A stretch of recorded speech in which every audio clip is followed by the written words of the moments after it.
British కాలం నాటి 3 criminal చట్టాలను మారుస్తూ నేటి నుంచి అమల్లోకి భారతీయ న్యాయ సంహిత, భారతీయ నాగరిక సురక్షా సంహిత, అదేవిధంగా సాక్షి అధినియం అనే 3 చట్టాలను ఈరోజు నుంచి అమల్లోకి తీసుకొస్తున్నారు. ఇక ఈ రోజు నుంచి ఈ సబ్స్టాన్షియల్ లాస్, అది ప్రొసీజర్ లాస్ కూడా అమల్లోకి రాబోతున్నాయి. ప్రస్తుతం దీనికి సంబంధించి మాట్లాడడానికి మనతో వరంగల్ సంబంధించిన న్యాయవాదులను ఒకసారి వారితో మాట్లాడదాం. చెప్పండి, ఎట్లా చూస్తున్నారు బ్రిటిష్ కాలం నాటి ఏర్పడిన చట్టాలు ఇప్పుడు కొత్త పేర్లతోని కొత్తగా ఈ రోజు నుంచి అమల్లోకి రాబోతున్నాయి, వీటిని ఎట్లా చూస్తారు? అసలు ప్రధానంగా దీనిలో వచ్చిన మార్పులు ఏంటి? ముఖ్యంగా కొత్తగా వచ్చిన చట్టాల్లోకి వచ్చేసి ప్రజల్లో అవగాహన కల్పించాల్సిన అవసరం ఎంతైనా ఉన్నది. ఇంతకుముందు ఉన్న ఇండియన్ పీనల్ కోడ్ మరియు Indian evidence act, criminal procedure code, ఈ 3 ముఖ్య చట్టాలపైన మార్పులు తీసుకురావడం జరిగింది. ఎందుకంటే క్రిమినల్ ప్రొసీజర్ విధానం అనేది ఏ విధంగా ఉంది, దానికి ఎందుకు మార్పులు రావాలి అనే అవగాహన మీద ఈ చట్టాలను తీసుకొచ్చి శిక్షలు కూడా కొన్నిట్లో కఠినంగా ఉండాలి, అనవసరమైన వాటిలో శిక్ష పడుతున్న వాటిలో లిబరల్గా ఉండాలి అని చెప్పేసి ఈ చట్టాలను రూపొందించడం జరిగింది. ఇండియన్ పీనల్ కోడ్ వచ్చేసి దాని పేరు మన భారతీయ న్యాయ సంహితగా మార్చడం జరిగింది.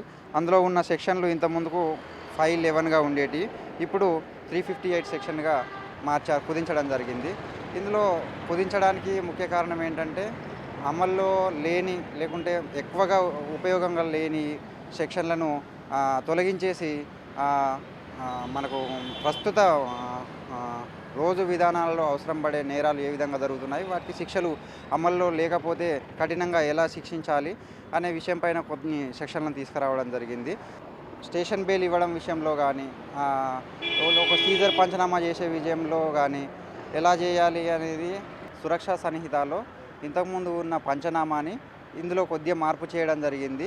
ఏదైనా వస్తువులు అక్కడ ఉన్న వాటిని రికవరీ చేయాలంటే with in the punch witness of అని చెప్పేసి ఉండేది. ఇప్పుడు పంచ్ విట్నెస్ లేని ఏడల ఈ అధికారులు మాత్రమే చేసే, అక్కడ అవైలబుల్గా లేకపోతే నేరస్తుడు తప్పించుకునే అవకాశం ఉంది కాబట్టి అటువంటి సందర్భాల్లో అధికారే చేపట్టవచ్చు అనే అంశాన్ని ఇందులో కొద్దిగా జోడించినట్లు తెలుస్తుంది. ఈ చట్టాలు ఏమన్నా మిస్యూజ్ అయ్యేది ఉంటే తర్వాత వచ్చే జడ్జిమెంట్ల మీద కూడా మార్పులు వస్తూ ఉంటాయి. ఇది రాగానే వచ్చి ఏదో మిస్యూజ్ అయిందనే భ్రమలో అందరూ పడాల్సిన అవసరం లేదు. ఇంకొక చిన్న సమస్య ఏంటంటే ఈ సెక్షన్లకు వచ్చేసి పాత వాటికి కొత్త వాటికి మార్చడం జరిగింది. అలా మార్చడం జరిగింది. మళ్ళీ ఈ మార్చడం వల్ల ఏమవుతుందంటే ఇటు న్యాయవాదులకు కానీ, ఇటు కోర్టు ఆఫీసర్స్కి కానీ, లేకుంటే కోర్టు ఎంప్లాయీస్కి కానీ సెక్షన్లు మార్చడం వల్ల జనాలకు కానీ ఐపీసీలో ఆ సెక్షన్ ఉండే మళ్ళీ భారతీయ న్యాయ సంహితలో సెక్షన్ మారడం వల్ల కొద్దిగా అది అలవాటు అయ్యే వరకు ఇబ్బందిగా ఉంది. మన ఈ సెక్షన్లను మార్పు చేయకుండా మన ఇండియన్ కాన్స్టిట్యూషన్ లాగా ఏ అమెండ్మెంట్ వచ్చినా అదే సెక్షన్కు యాడ్ చేసి సబ్ సెక్షన్ ఇచ్చి మార్చినట్లయితే 300 మర్డరు, 302 పనిష్మెంటు, ఇవే సెక్షన్లకి మళ్ళీ ఏమన్నా ఉంటే సబ్ క్లాస్ ఇచ్చేసి వాటి కింద ఏమన్నా అడిషనల్ పనిష్మెంటు లేకుంటే ఇట్లా యాడ్ చేస్తే సరిపోయేది. మీరు చెప్పండి, మొత్తంగా ఈసారి కమ్యూనిటీ సర్వీసు పిటి కేసులకు కూడా చెప్పడం జరిగింది, అదేవిధంగా 0 FIR, ఆన్లైన్లో సమన్స్ పంపడం, ఇవన్నీ కూడా స్పీడ్గా త్వరగా విచారణ పూర్తవుతుంది, బాధితులు న్యాయం జరుగుతుంది భావించవచ్చా? అసలు ఈ కొత్త న్యాయ చట్టాలను చూస్తే మీరు ఎట్లా చూస్తారు వాటిని? వాస్తవానికి బ్రిటిష్ కాలం నుంచి 100 ఏళ్ళ కాంచని మనకు ఐపీసీ, సిఆర్పిసి, ఎవిడెన్స్ యాక్ట్, ఈ 3 చట్టాలు మనకు బ్రిటిష్ కాలం నుంచి వచ్చినాయి. దాన్నే కొంత మనం ఇప్పటి వరకు నెట్టుకుంటూ రావడం జరిగింది. కాలక్రమేణా మార్పు జరగడం, సమాజంలో టెక్నాలజీ పెరగడం, క్రైమ్ కూడా దాని వ్యూహం మార్చుకున్నది, కొత్త పుంతలు తొక్కుతూ ఉన్నది. దానిలో అనుగుణంగానే ప్రజలకు చేరువయ్యే చట్టాలు ఏమో అవసరం ఉంటుంది, కఠినమైన నేరాలకు పాల్పడినప్పుడు శిక్ష విధించడం ఎలా ఉంటుంది, ప్రజల్లో మార్పు రావాలి, ప్రజల్లో మార్పు తీసుకురావడం వల్ల ఈ సమాజం ఎట్లా మారుతుంది అనే విధంగా ఈ చట్టాలను తీసుకురావడం జరిగింది.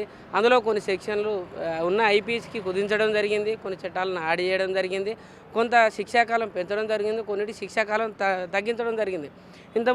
మీరు అన్నట్టు ఇంతకుముందు ఉన్న కేసులలో సమన్స్ ముట్టనీకే అక్యూజుడికైనా సమన్స్ ముట్టనీకే కొన్ని సంవత్సరాలు పట్టింది. దానివల్ల కేసుల సంఖ్య పెరగడము, అది కోర్టుల మీద బర్డెన్ పడము, జ్యుడిషియల్ ఆఫీసర్ మీద బర్డెన్ పడము, దానికి తగ్గట్టుగా కోర్టు సిబ్బంది కూడా లేకపోవడం వల్ల చాలా ఇబ్బందులకు గురి కావడం వచ్చింది. పేరుకుపోయినాయి కేసులన్నీ, చాలా పేరుకుపోయినాయి. దానికి అనుగుణంగానే ఇప్పుడు జీరో ఎఫ్ఐఆర్ అయితేంది, ఎలక్ట్రానిక్ ద్వారా లైక్ ఏదైతే ఫోన్ ఉందో వాట్సాప్ ద్వారా సమన్స్ పంపించడము ఏంది, కరోనా నుంచే వాట్సాప్ ద్వారా పంపించడం స్టార్ట్ అయింది. అది తీసుకురా రావడం ద్వారా టెక్నాలజీ ద్వారా తొందరగా సమన్స్ పంపించేసి తొందరగా వాళ్ళని అక్యూజ్డ్ ప్రొడ్యూస్ చేయడం ద్వారా ఇమీడియట్లీ ట్రయల్ నడుస్తుంది. ట్రయల్ ఎవిడెన్స్కి వచ్చి అది ఒక చట్టం కొలికులు కాదు. సరే, తన మీద తప్పుడు కేసు పెడితే బయటికి రావడం అవుతుంది, తన మీద నేరాన్ని పాల్పడితే తొందరగా శిక్ష పడడం అవుతుంది. దీనివల్ల ప్రజలలో మార్పు వస్తే అక్యూజులలో మార్పు వస్తుంది. కానీ నేను చెప్పదలుచుకుంది ఏంటంటే, ఈ చట్టాలు కొత్తగా వచ్చినాయి. సామాన్య ఈ దేశంలో చదువుకున్న వాళ్ళు చాలా తక్కువ, చట్టాల మీద అవగాహన ఉన్న వాళ్ళు చాలా తక్కువ. కాబట్టి ప్రభుత్వాలు, కేంద్ర ప్రభుత్వమైనా రాష్ట్ర ప్రభుత్వాలైనా ప్రత్యేకంగా గ్రామ స్థాయిలో ఈ చట్టాల మీద అవగాహన కల్పించాలి. ఎందుకంటే సామాన్యమైన ప్రజలకు తెలియదు ఎంతకంటే మన శిక్ష పడుతుంది. హిట్ అండ్ రన్ కేసు ఉంది, సరే ఒక స్కూటీ మీద పోతాడు, ఒకరు తాకిచ్చి తెలియక చదువుకున్న వ్యక్తి వెళ్ళిపోతాడు, అతనికి పడే శిక్ష చాలా పెద్దగా ఉన్నది. సరే, చేసిన వాళ్ళకు కావాలని తప్పించుకుపోయే వాళ్ళకు వేరు. ఇట్లాంటి చట్టాలలో ఖచ్చితంగా అవగాహన కల్పించాలి, ప్రజలలో చైతన్యం తీసుకురావాలి. చట్టాల మీద అవగాహన, ఈ మార్పు తీసుకురావడం సంతోషం. ఇన్ని రోజుల వరకు ఇప్పటి వరకు సామాన్యమైన ప్రజలకు, మిగతా కొంతమంది అవగాహన లేని ప్రజలకు ఈ చట్టాల మీద అవగాహన లేకపోవడం ఇప్పటికీ చాలా ఉన్నది.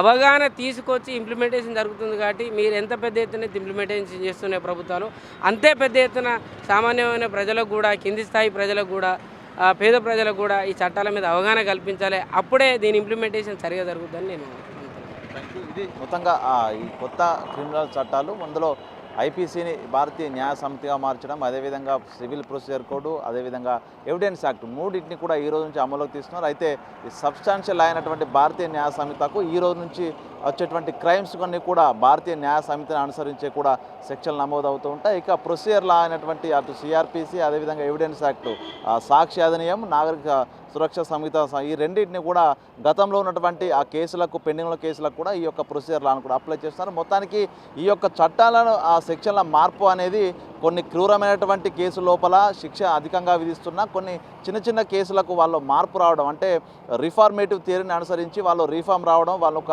లా అబైడింగ్ సిటిజన్గా మార్చడమే ఒక లక్ష్యంగా ఈ యొక్క కొంత మార్పులు చేసినట్టు తెలుస్తుంది. ఏదేమైనా కూడా బ్రిటిష్ కాలోనియల్ కాలం నుంచి ఉన్నటువంటి ఈ చట్టాలను కాలానుగుణంగా, ప్రస్తుత పరిస్థితులకు అనుగుణంగా మార్చడం సంతోషమైనప్పటికీ కూడా వాటిపై పూర్తిస్థాయి అవగాహన కల్పిస్తే ఇంప్లిమెంటేషన్ కూడా పూర్తిస్థాయిలో విజయవంతం అవుతుందంటూ కూడా అటు అడ్వకేట్స్ అయితే చెప్తున్న పరిస్థితి కనిపిస్తూ ఉంది. వీడియో జర్నలిస్ట్ సంతోష్తో వేణు, బిగ్ టీవీ, వరంగల్.